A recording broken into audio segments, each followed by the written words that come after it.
Hello and welcome to my oboe studio. My name is Erin Brophy. I am the principal oboe player at the Saskatoon Symphony and a sessional lecturer at the University of Saskatchewan. Today, I'm going to walk you through how to regrind a knife. I hope this helps you on your oboe journey.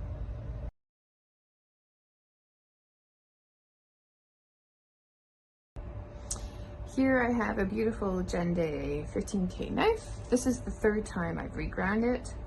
I have so many of these, so I put little stickers on them so I can remember where they are.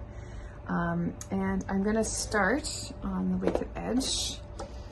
This is a wonderful system because I feel like it's utterly idiot-proof. I'm going to start by regrinding with the 100 to 200. I'm gonna start with the 100. I'm gonna put it on the rods.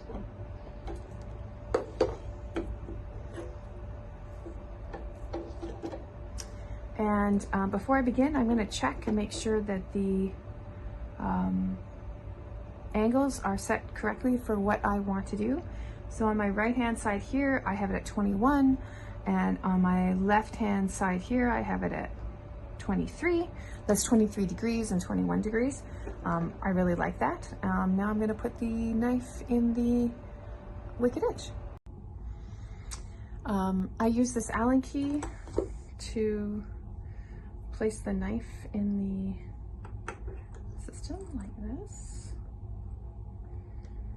and I tighten at the top, and then I tighten at the bottom. And this is a pretty important step because if your knife is loose in this area, then you're going to get an inconsistent angle as you're regrinding. And the nice thing about the wicked edge is it gives a consistent angle. So So I'm gonna do about 60 strokes on either side with the 100. I'm gonna speed it up so you don't have to sit through all of that, but here we go.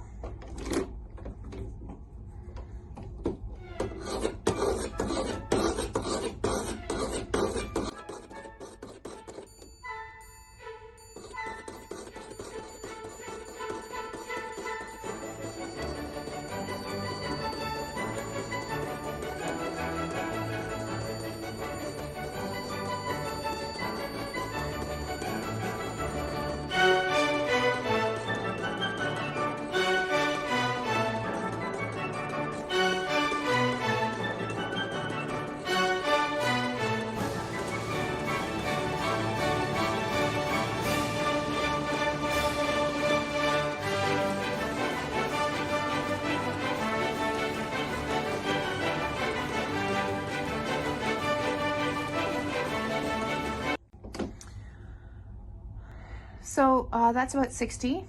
You can see, I'm not sure if my camera is really good enough. Maybe you can see there's like little collections of steel. That has come off with this. This is a pretty intense regrinding. It feels pretty gritty underneath my finger. When I'm doing the strokes, I'm being careful that I am using the full length. So what's really nice about the wicked edge is that it moves. So I'm starting here, and as I get towards the next part, not only am I pushing up, but I'm also bringing the angle. So I'm getting the full range of the knife from here until here, which is something I really like. That may be different from using a stone, is that you're getting the full range of the knife back.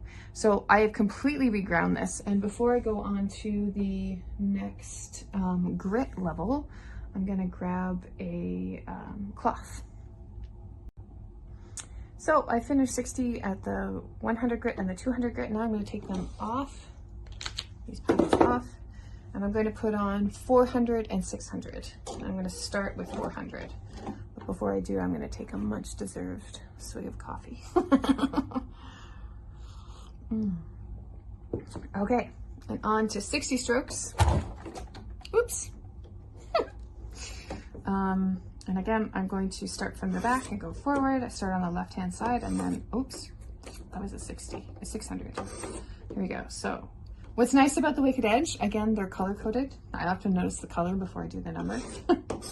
So There we go. Again, I'm starting here, and as I'm coming up, I go to the end. So it works in this arc. I'm noticing a buildup of some of this new ground. So I'm just gonna take that off with the cloth.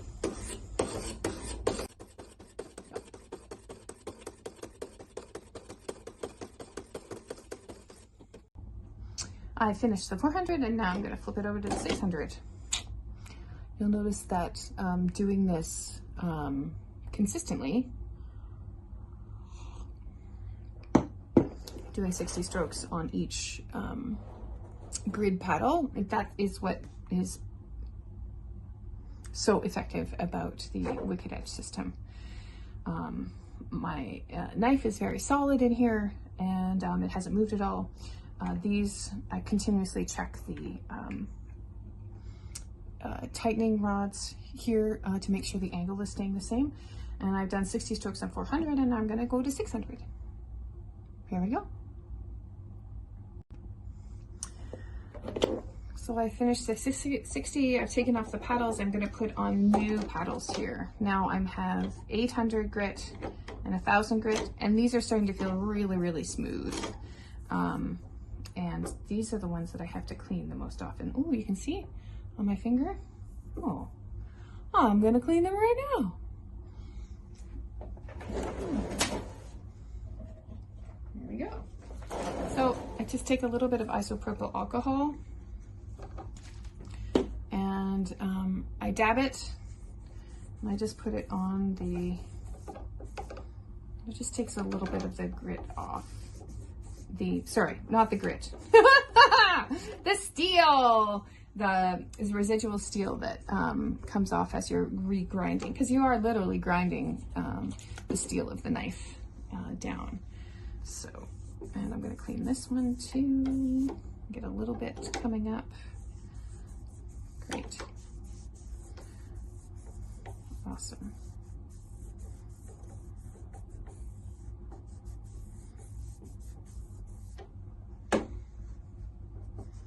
Something I observed too is over time, the paddles themselves feel a little bit more shined in the middle where there's more residual steel. So if you can clean them consistently, that will help them last a little longer. I imagine, and I haven't gotten to this point yet, but I imagine you have to replace your paddles every so often, depending on how much regrinding you're doing. Now, I wanted to talk a little bit about why we regrind our knives. And what I find over time is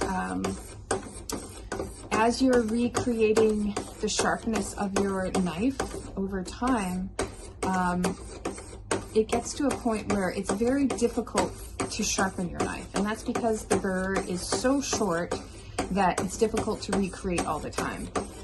And so for me, that means that I need to sit down and regrind my knife. Now, what happens when I regrind my knife is instantly my reeds are better.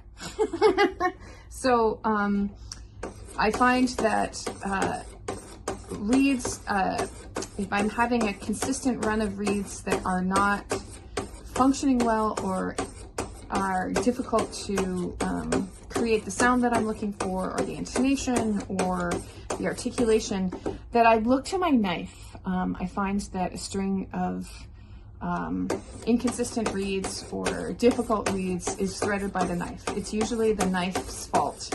It's just that it's not sharp enough to have the precision that I need. Now the thing is that it gets progressively duller as you move from this regrinding process.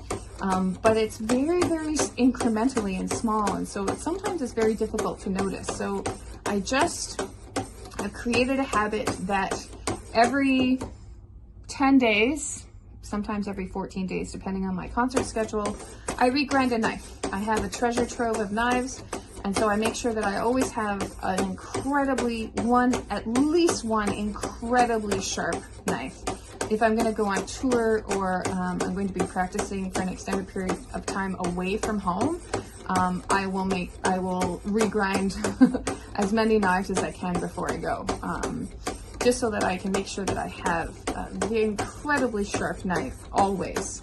One of the things I find with oboe students is, and honestly in my own playing and in talking to colleagues, that a lot of your reed woes can be fixed by having a very sharp knife. Now, I've been told that my whole pedagogical career, and it wasn't until, and I have literally tried every sharpening system there is, and it wasn't until I found the Wicked Edge that I finally have been able to up my game in terms of knife sharpening becoming consistent, and it's had a dramatic impact on my ability to play the oboe well. And it's because it's idiot proof. So I couldn't recommend this system higher. It really does have a dramatic impact on your ability to have consistent reads. For me, it was a very, very worthwhile investment. It has paid itself off in dividends, so I couldn't recommend it higher. I'm going to do 10 more here. Again, noticing that I'm coming up.